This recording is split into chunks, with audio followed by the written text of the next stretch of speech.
Hello,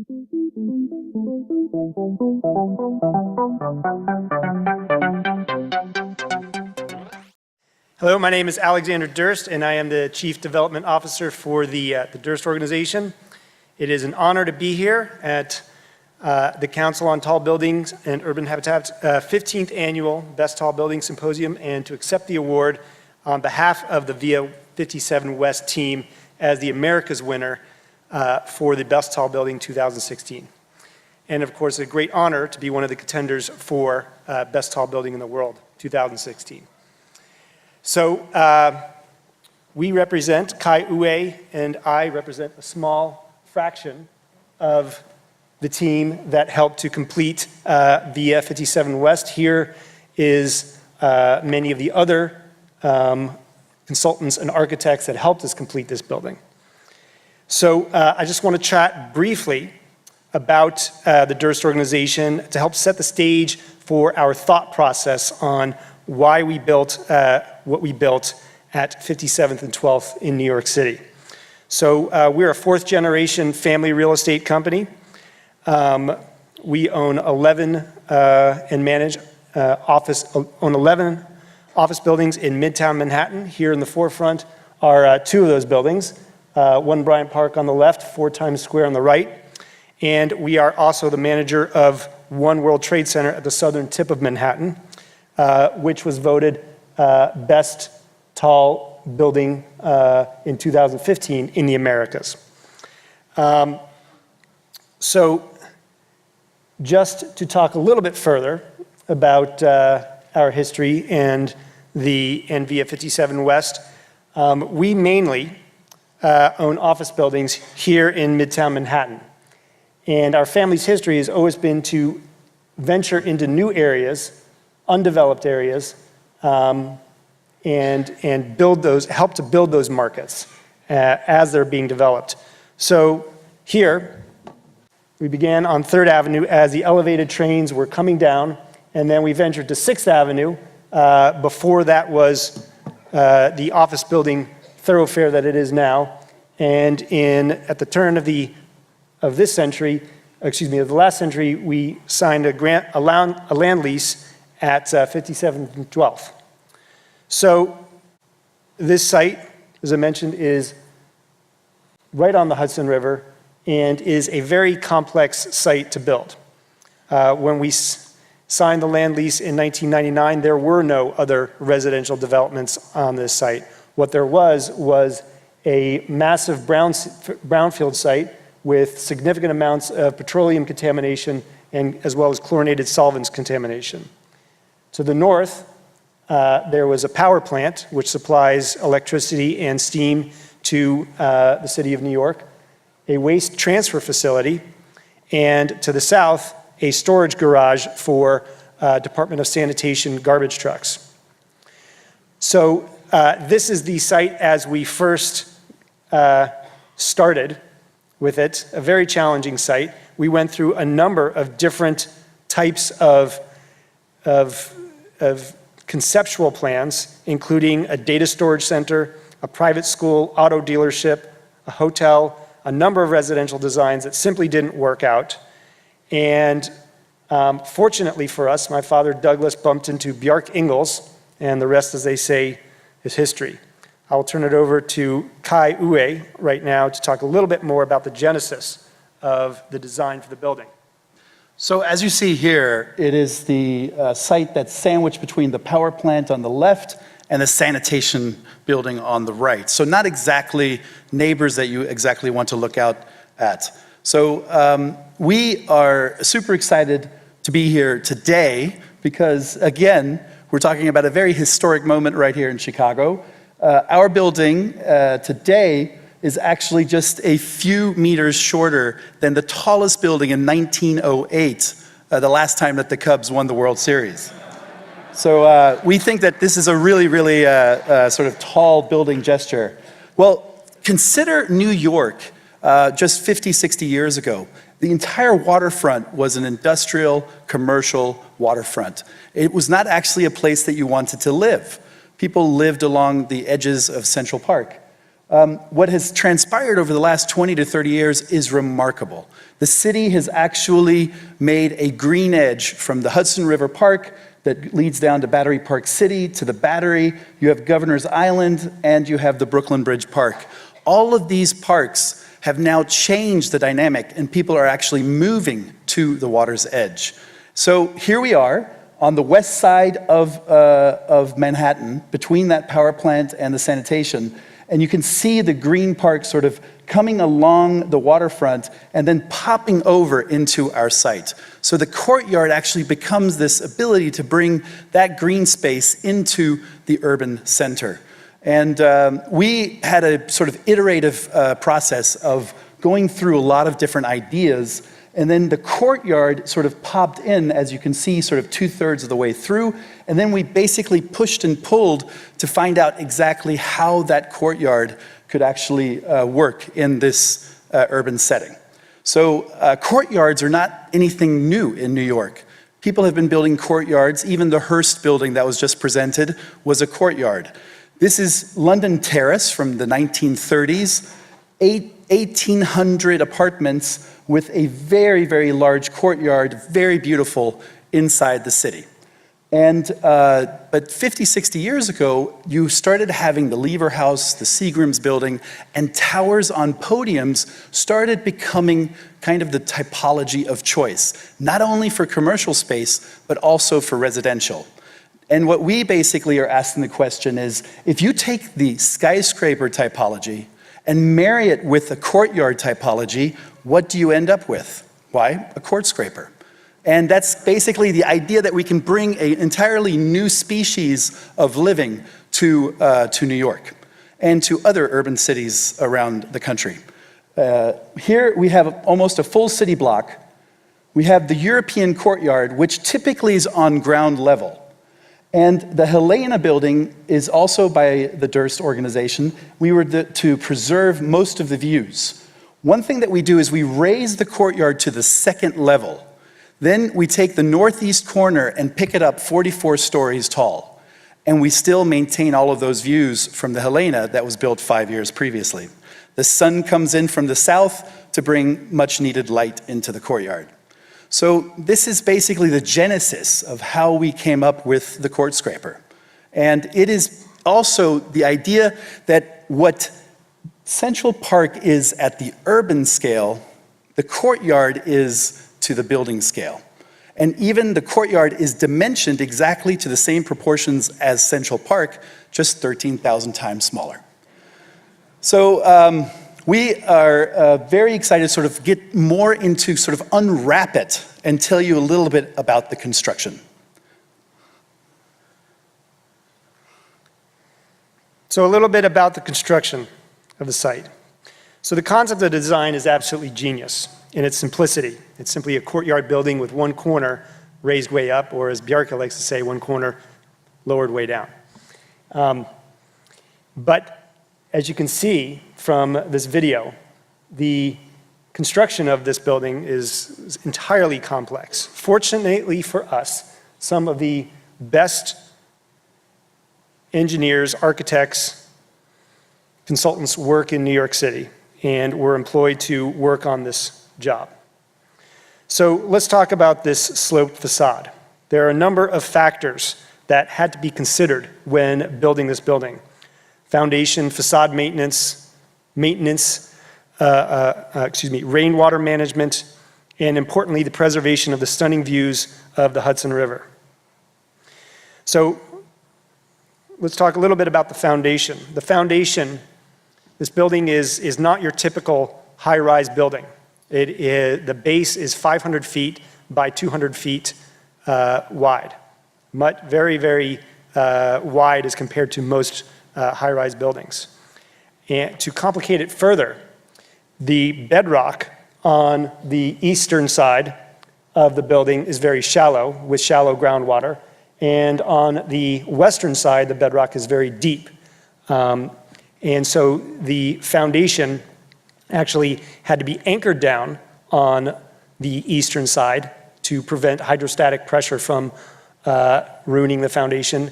And whereas on the western side, had to be anchored down to the bedrock to prevent it from, had to be anchored to the bedrock to prevent it from sinking into the soft urban fill that is located there. So the 500-foot long floors were so long that the concrete slab had to be poured in sections to allow for the shrinkage to occur with gaps in between the slabs, which were filled in later.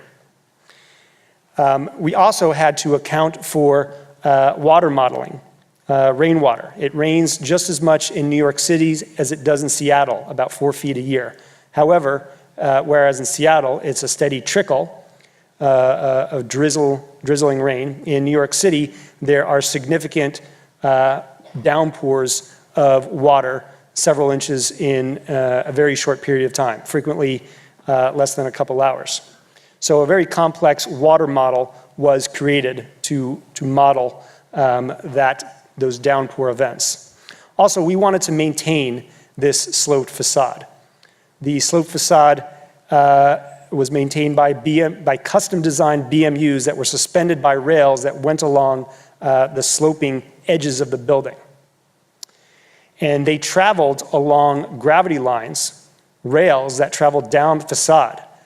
And the engineers came up with a brilliant solution, and not only do these lines that traverse down the facade serve as the guide lines for the BMUs that travel down the facade, but they also guide the water to the rainwater detention system. So not only is there a lot of water, but it is required by the City of New York to detain water. So to finish off this very complex conceptual design, we input, or I should say the architects and engineers input the various cockpits which allowed the future tenants to preserve the views of the Hudson River. So in terms of the fabrication of the cockpits, we had to design 1,200 different custom-designed mega panels, each one with its own dimensions and curvature, designed in various locations throughout the United States. And each one of these had their own unique input and capacity to carry water. This rainwater, this is a model of a downpour event in the city of New York, and the water trickling down into a horizontal rain leader, and which would eventually traverse over to those BMU rails, which served as those gutters as well. So the fabrication of the panels was very complex. As I mentioned, there are unique dimensions and unique curvature for every single one. When we first started to get the panels from the manufacturer, we noticed that they were out of tolerance, which caused difficulty in construction.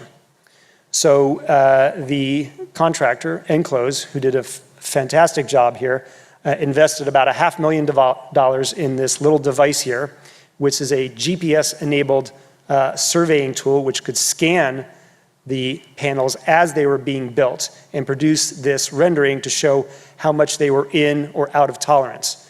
And then the panels could be adjusted while they're being fabricated, and they could also be and also field adjustments could be made to accommodate the panel as it was built. So here's a picture of a finished panel as it's about to be ready to be packaged and shipped to our site. And here is a little video illustrating the emplacement of one of these panels. Now, this is a unique panel. It is being lifted into place by suction cups because it is along the edge. How many unique panels are there? There are 1,186 unique panels. And so this is one of those. And each cockpit, there are about 230 cockpits, and each and every single one of those was very unique. In some regards, the actual slope facade nature actually helped the emplacement of these because these workers could see the panels as they were coming down. I'd also like to mention we had an excellent safety record during the construction, of this building as well, which is very important to us as well as to the construction manager, Hunter Roberts. So for the remainder of the panels, a custom designed set of arms were designed to lift each of the remaining panels into place, these arms right here.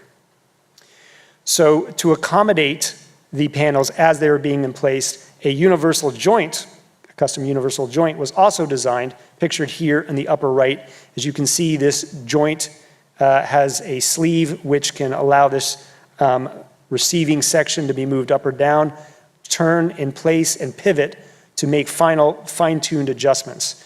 In the lower right-hand corner, you see this BMU track that the BMUs travel up and down on, as well as guide water to the rainwater detention system.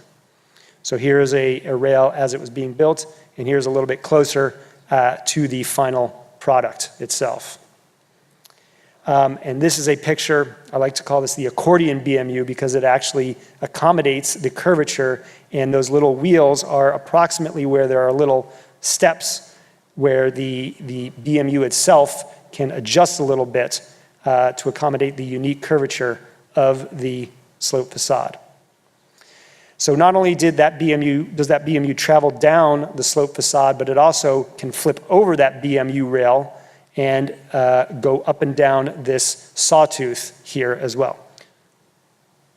So as you can see, there are a lot of different sort of textures, a lot of different qualities to actually this residential project. One of the questions that we are most often asked is that, doesn't the slope provide inefficient room layouts? And I would ask you, how many of you live in a house with a pitched roof? And how does the pitched roof in your home sometimes function? If you actually take a look, the balconies or cockpits actually take the majority of the slope inside the cockpit so that the rooms are actually rectilinear and just like any other room. So you have all straight pieces, nothing is curved inside. Everything, all that, you could call the cockpit sort of a gasket that takes the complexity of the curved surface all within it. And this allows you to then pop out in a protected space. Remember, these are cockpits that go up to the 37th floor, and then you have these views out over the courtyard, out towards the Hudson River. And take a look down there in the courtyard. You have basically people walking up to the edge of the courtyard, and it's at railing height. And then when you look up at the other corner, it's all the way up to the 37th floor. So this is the idea of this courtyard as sort of the heart of this project, bringing daylight into the innards of the building. So you basically, even within the deepest corners of the courtyard, you have sun, you have views that is very hard to get if you were to have a sort of normal, very sort of big blocky building. Then you also have this attribute, this amenity that people can come down. Star White House were our landscape architects and created an idea of there being lots of different qualities of outdoor space. So as you sort of pop out into it, you can choose either the winding path or the rocky path. You walk through it. Even with lots of people in the courtyard, you can still find your own spaces that are quiet and intimate. Then there's seating areas. There are places where there will be water features for children. And then as you walk up, there's even grill areas where you can grill and eat, just like you can when you go out to Central Park in New York. So the amenities are very, very important in these type of residential projects. This is a place that you can play pool, or you can swim in the pool. There's also a half-court basketball court, a poker room, a golf simulation room, and a library that opens up to actually an artwork by Stephen Glassman that is just outside on the Helena. There's artwork actually incorporated throughout the public places so that art and architecture are intertwined. Now, what are the qualities of actually the units? Now imagine living in the center of the city, next to a power plant or a sanitation department, and then looking out at trees. Imagine the quality of daylight coming in and having views out to the water that you would normally not have. Then there's also the units that have the jagged edge, so if you walk up to the window, you can actually also see the water. And then you have territorial views from the other units. So you have actually a lot of different spaces, a lot of different views. Here's one with a cockpit. So most units, and there are very many different types of units, offer all of these different qualities. So we often ask, not all people are alike. So why don't we design our living spaces to the different qualities and the different makeups of the families that inhabit them? Even in the bathroom, if you look at the tile work, it's this herringbone pattern that picks up on the facade treatment outside. So we also designed the amenity spaces with a concept that we call Scandamerican. Imagine sort of Scandinavian design matched with American comfort, kind of like a lazy boy that looks good. So I know that's hard to imagine, but we're inspired by our home, Copenhagen, Denmark, Scandinavia. This is the Louisiana Museum in just outside of Copenhagen. It has this jagged sort of brick pattern. We bring that same brick pattern into the reception area. This is where you walk up to the stair to the second level. Even the herringbone offers all of these different personal balconies outside of the outside of your apartment. You have a lot of natural woods.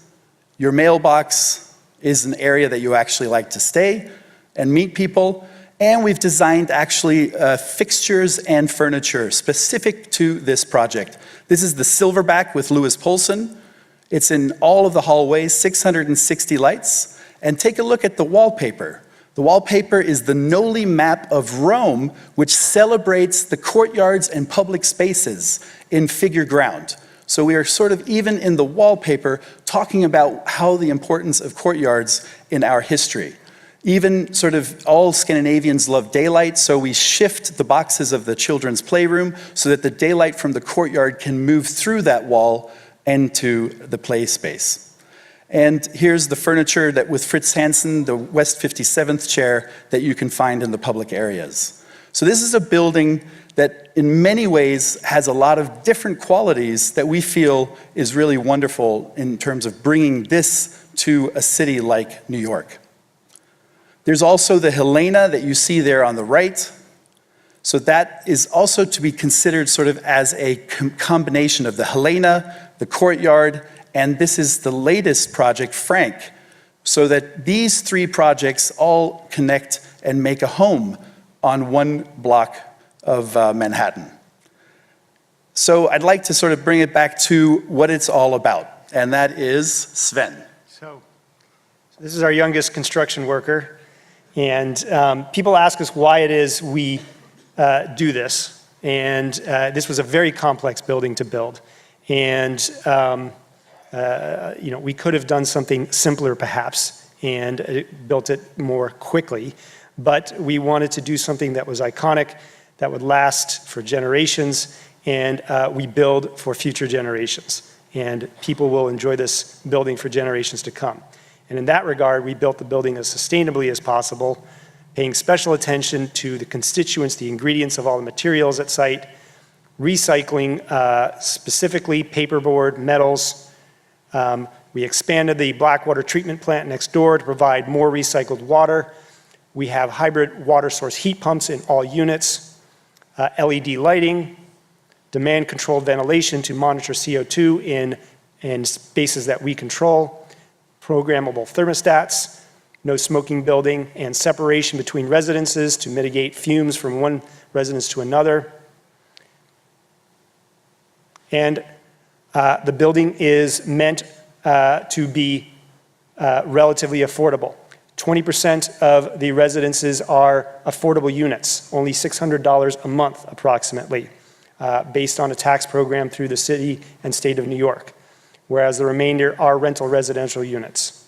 The building also has resiliency measures, increased height of the ground floor and floodgates in the event that the Hudson River, so beautiful here, is flooded again as it did in Hurricane Sandy. So with that, we thank you very much. Kind regards. Thank you very, very much.